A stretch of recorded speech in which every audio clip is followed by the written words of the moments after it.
Hello students, welcome to knowledge protocol. तो आज का टॉपिक आप देखकर समझ ही गए होंगे हमें क्या पढ़ना है। हम बात करने वाले हैं मनी एंड क्रेडिट्स की, मतलब पैसा और उधारी की। इस चैप्टर में दो चीज़ों की बात होगी, एक मनी की और दूसरा उधारी की।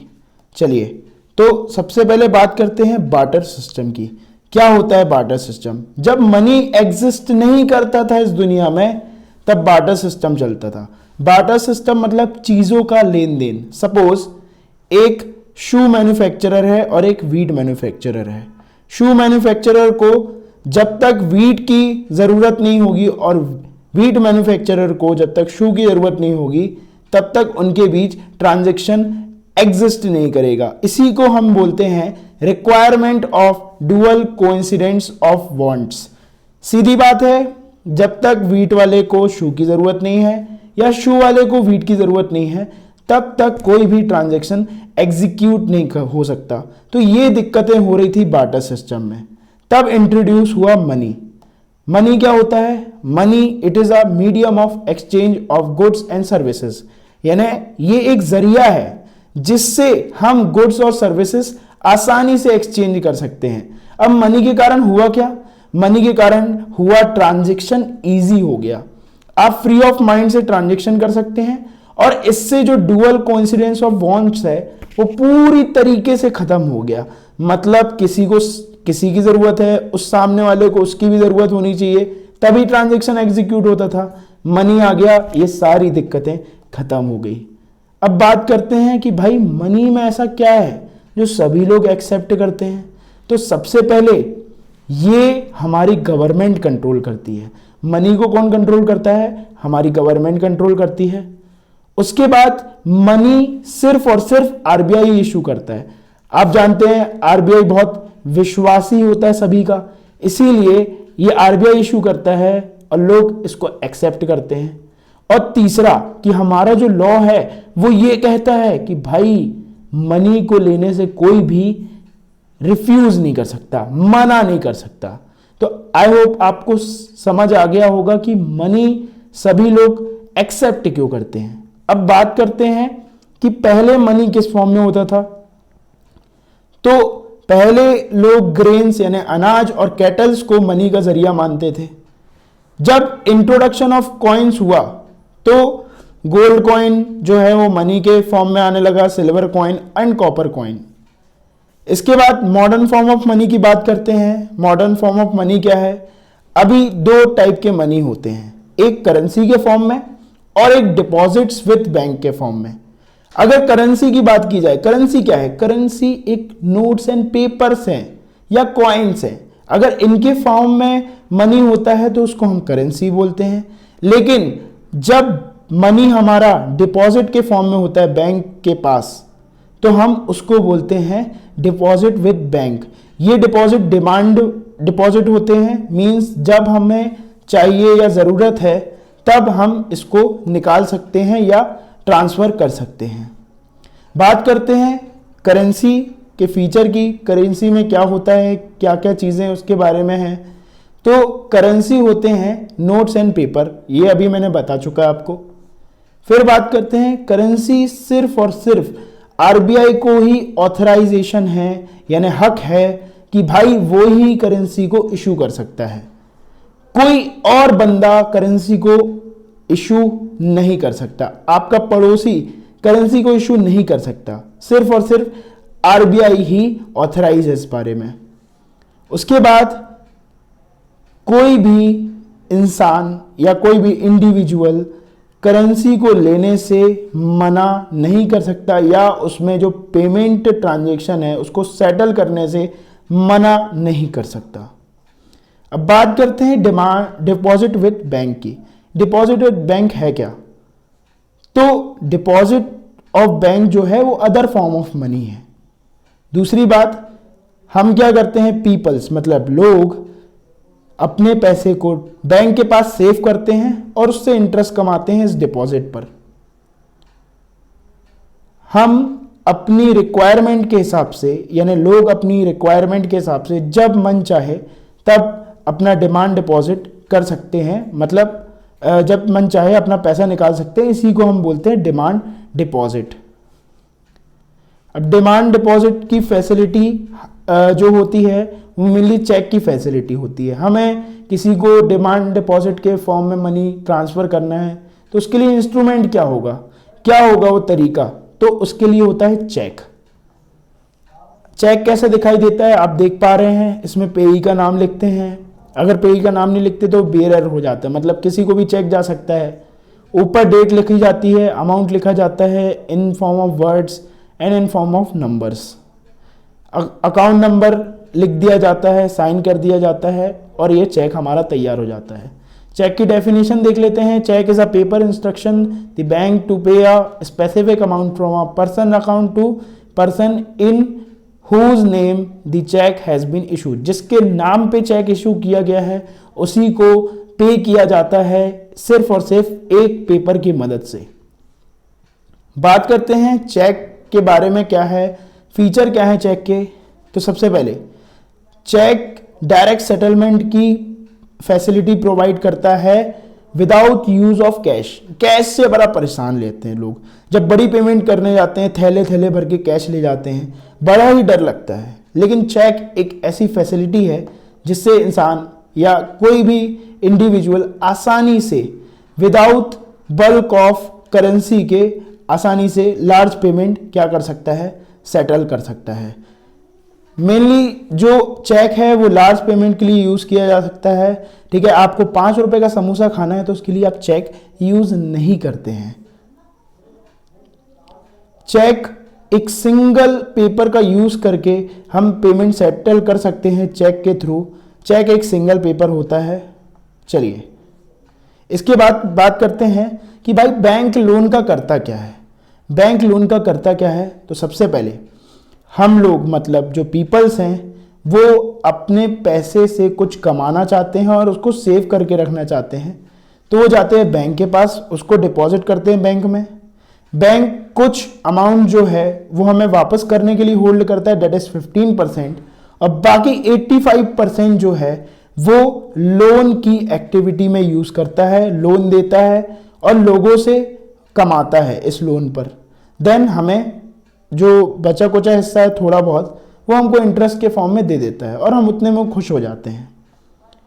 चलिए अब क्या होता है, लोन की बात करते हैं तो उधारी पे जाते हैं। पैसे की बात कर ली, अब उधारी की बात कर लेते हैं। तो उधारी भी दो अलग अलग प्रकार की हो सकती है, इससे दो अलग अलग प्रकार की सिचुएशन क्रिएट हो सकती है। एक सिचुएशन हो सकती है कि भाई एक को हो जाए फायदा, बड़ा खुश हो जाए, मुनाफा हो जाए।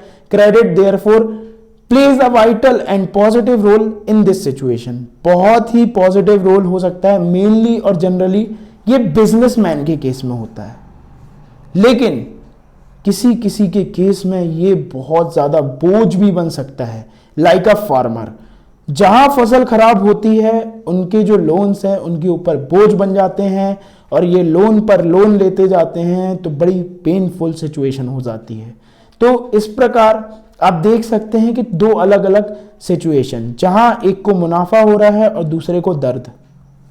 अब बात करते हैं टर्म्स ऑफ क्रेडिट की, यानी जब आप लोन लेते हैं तो आपको किस किस की जरूरत पड़ती है। तो सबसे मेन चीज है कोलेट्रल, मतलब आपको कुछ ना कुछ गिरवी रखना पड़ता है, चाहे वो आपका घर या मकान हो, चाहे वो आपकी गाड़ी हो, चाहे वो आपका कोई भी पालतू जानवर हो, या तो आपकी कोई अनमोल चीज भी हो सकती है। ठीक है, अब ये क्या होता है, ये जो सिक्योरिटी दी जाती है मेनली लोन के लिए दी जाती है। मान लीजिए अगर कोई बोरोवर है वो वापस लोन नहीं रीपे कर पाता, तो बैंक के पास ये राइट आ जाता है कि उसको सेल करे और उससे अपना लोन चुकता करे। और इसके अलावा कुछ और टर्म्स होते हैं, लाइक अमाउंट ऑफ लोन, कितने समय के लिए लोन दिया जाएगा, क्या डॉक्यूमेंटेशन लगेगा, मतलब क्या क्या डॉक्यूमेंट्स लगेंगे लोन को लेने में, रेट ऑफ इंटरेस्ट क्या रहेगा, किससे हम लोन को वापस रीपे करेंगे, पेमेंट का इंटरवल क्या रहेगा, मंथली रहेगा या ईयरली रहेगा, और कोलेट्रल मतलब गिरवी क्या रखा जाएगा। चलिए इसके बात करते हैं कि भाई लोन यानी क्रेडिट के अरेंजमेंट कैसे हो सकते हैं, यानी किस किस तरह से लोन मिल सकता है। तो मनी लेंडर के फॉर्म में मिल सकता है, एम्प्लॉयर दे सकता है, कोऑपरेटिव दे सकते हैं, बैंक्स दे सकते हैं। बात करते हैं मनी लेंडर की। तो मनी लेंडर होते क्या है कि भाई कुछ लोग जो किसी ज़रूरतमंद लोगों को इंटरेस्ट कमाने के चक्कर में कुछ पैसा दे देते हैं, वो मनी लेंडर होते हैं। अब इसका एडवांटेज क्या है, मनी लेंडर मेनली आपके आस पड़ोस के लोग रहते हैं, मतलब आपको पर्सनली जानते हैं, इसलिए ज़्यादा डॉक्यूमेंटेशन की ज़रूरत नहीं पड़ती है। लेकिन इसका डिसएडवांटेज ये है कि भाई एबनॉर्मल टर्म्स कंडीशन अप्लाई करते, बहुत ज़्यादा इंटरेस्ट रेट चार्ज करते, कुछ भी करते रहते, और प्रॉपर अकाउंटिंग तो रखते ही नहीं लोग, बहुत अनफेयर मीन्स से आपको लोन देते हैं। अब बात करते हैं एम्प्लॉयर की। एम्प्लॉयर क्या होता है, एम्प्लॉयर जो आपसे काम करवाता है, और एम्प्लॉय क्या होता है, जो काम करता है एम्प्लॉयर के लिए। एडवांटेज क्या होता है, मेनली वही कि वे हैवी डॉक्यूमेंटेशन नहीं, क्योंकि एम्प्लॉयर आपको बहुत अच्छे से जानता है। दूसरा कि आपकी क्रेडिबिलिटी के हिसाब से आपको लोन देता है, आप कितने ईमानदार हो।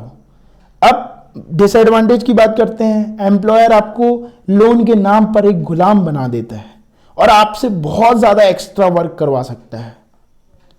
बात करते हैं कोऑपरेटिव्स की। कोऑपरेटिव्स क्या होते हैं, कोऑपरेटिव्स कुछ ऑर्गेनाइजेशन होते हैं जिसमें बहुत सारे लोग जुड़कर मेंबर बनाकर एक दूसरे को प्रॉफिट और बेनिफिट्स प्रोवाइड करते हैं। चलिए अब इसके एडवांटेज क्या होते हैं कि भाई ये इनका पर्पस ही होता है कि लोगों की मदद करेंगे लोन देके, और इन लोग की कुछ ज़्यादा हैवी टर्म्स एंड कंडीशन या वगैरह वगैरह कुछ भी एबनॉर्मल टर्म्स एंड कंडीशन नहीं होती। डिसएडवांटेज क्या हो सकता है, कभी कभी कुछ लोग इनएलिजिबल हो जाते हैं मेंबर बनने के लिए, कि भाई वो कोऑपरेटिव के मेंबर नहीं है तो उनको लोन नहीं मिलेगा। बात करते हैं बैंक्स की। अब बैंक्स क्या है, बैंक कुछ ऑर्गेनाइजेशन है जो डिपॉजिट लेते हैं, फिर उस डिपॉजिट को लोन के फॉर्म में दे देते हैं। चलिए एडवांटेज क्या होता है, इनकी अकाउंटिंग प्रॉपरली होती है, आप लोन चुका रहे हैं, आपका पैसा चुक रहा है, पूरी ट्रांसपेरेंसी होती है, कोई मैनिपुलेशन नहीं होता। लेकिन डिसएडवांटेज क्या है कि भारी कोलेट्रल देना पड़ता है इनको, सिक्योरिटी, जो कि स्मॉल फार्मर के पास नहीं होती। ठीक है, तो इसलिए उनको बैंक का लोन प्रोवाइड नहीं हो पाता। अब बात करते हैं लोन के प्रकार की। दो प्रकार के सेक्टर होते हैं, एक होते हैं formal sector loan like a bank, cooperative, और एक होते हैं इनफॉर्मल सेक्टर, मतलब आप मनी लेंडर से ले रहे हैं, ट्रेडर से ले रहे हैं, एम्प्लॉयर से ले रहे हैं, और अपने रिश्तेदारों और दोस्तों से ले रहे हैं, ये होता है इनफॉर्मल मीन्स। बात करते हैं फॉर्मल सेक्टर लोन्स की। तो फॉर्मल सेक्टर लोन्स क्या होते हैं, इसमें दो टाइप ऑफ इंस्टीट्यूशन इंक्लूड होते हैं like a banks and cooperatives. अब खास बात क्या होती है, फॉर्मल सेक्टर्स को मेनली आरबीआई जो है वो कंट्रोल करता है, सुपरवाइज करता है, मतलब एक प्रकार से इनके मम्मी पापा टाइप के होते हैं कि भाई इनको कंट्रोल करते हैं। इनको कंट्रोल करने वाला कोई होता है, मान लो आप गलत कर रहे हैं, यानी बैंक गलत कर रहा है, तो इनको कंट्रोल कौन करेगा, आरबीआई करेगा। इसके अलावा आरबीआई ये भी देखता है कि भाई बैंक सिर्फ प्रॉफिट कमाने में अपना फोकस ना करे, इससे कुछ ना कुछ फायदा मिले किसी पर्टिकुलर सेगमेंट को, लाइक अ कल्टीवेटर, स्मॉल इंडस्ट्री स्केल, और जो स्मॉल बोरोवर हैं जिनके पास कुछ ज़्यादा प्रीशियस कोलेट्रल्स नहीं होते। बात करते हैं इनफॉर्मल सेक्टर की। क्या होते हैं इनफॉर्मल सेक्टर, तो इनफॉर्मल सेक्टर में मेनली इंक्लूड किया जाता है मनी लेंडर्स को, एम्प्लॉयर्स को, ट्रेडर्स को, और आपके रिश्तेदार और दोस्तों को। मेनली इनका कोई सुपरवाइज करने वाला ऑर्गेनाइजेशन नहीं होता, मतलब बिना मम्मी पापा के लोग हैं ये, इनको कोई ये गलत करते रहेंगे, इनको कोई रोकछेड़ करने वाला नहीं है। ये अनफेयर तरीके से मनी वापस लेते हैं, बहुत परेशान करते हैं, वगैरह वगैरह। अब डिफरेंस तो आप देख पा रहे हैं, रेगुलेटर होता है फॉर्मल सेक्टर में आरबीआई, इनका इनफॉर्मल वालों का कोई रेगुलेटर नहीं होता। ट्रांसपेरेंसी बहुत अच्छी होती है, सारी चीज़ें हमें प्रॉपरली दिखाई जाती है रीपेमेंट के बारे में, लेकिन इनफॉर्मल वाले रीपेमेंट के बारे में कुछ भी ट्रांसपेरेंसी ज़्यादा नहीं रखते हैं। फॉर्मल वालों का जो इंटरेस्ट रेट है वो रीजनेबल होता है और इनका अनरीजनेबल होता है। Cost of borrowing mainly cheaper होती है, यानी उधार लेने का जो कॉस्ट लगती है वो बहुत सस्ती होती है फॉर्मल सेक्टर में, इसमें बहुत हाई होती है।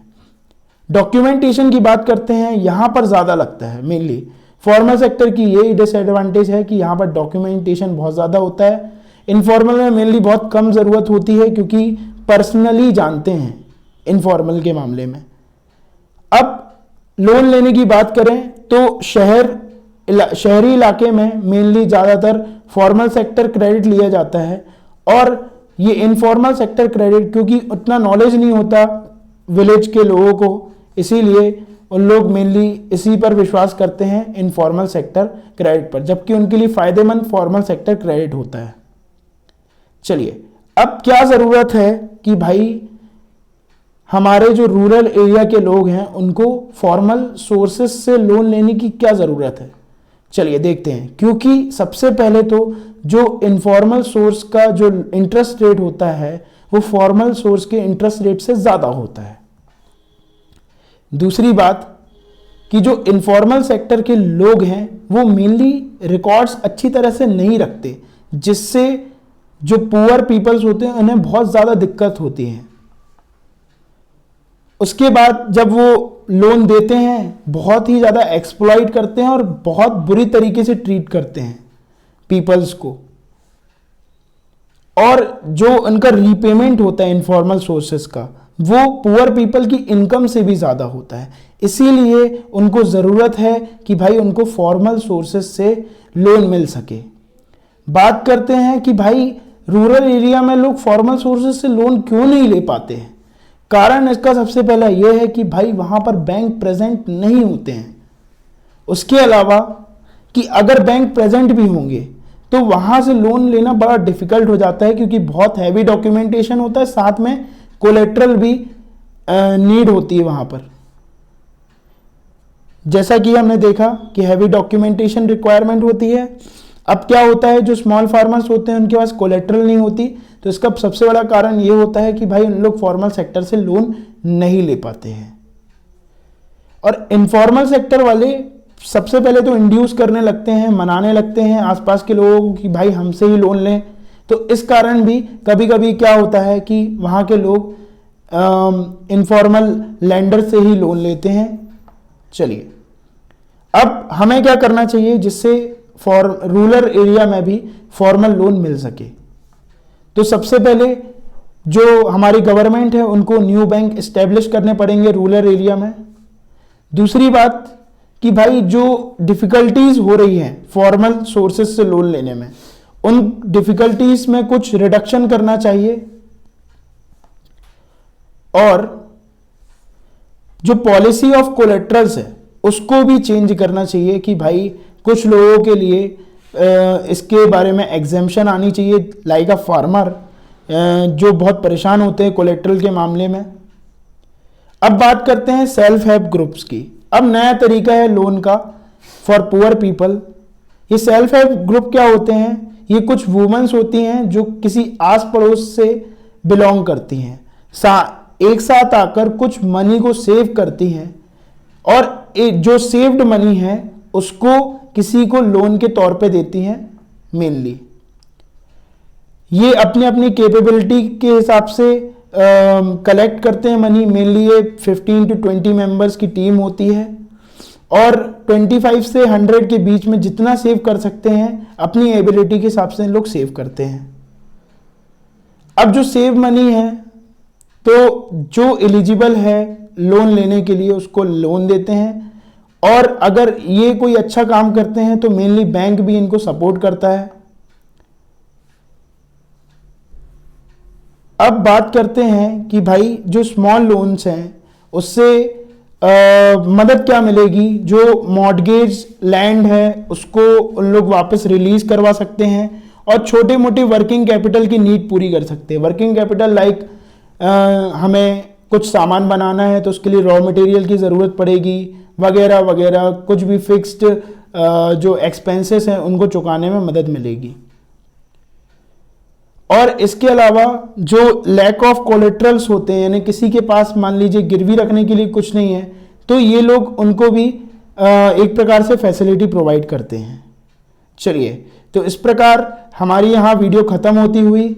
अगर वीडियो अच्छा लगा हो तो सब्सक्राइब कर दीजिए, लाइक कर दीजिए और प्लीज़ शेयर कर दीजिए। मिलते हैं नेक्स्ट वीडियो में।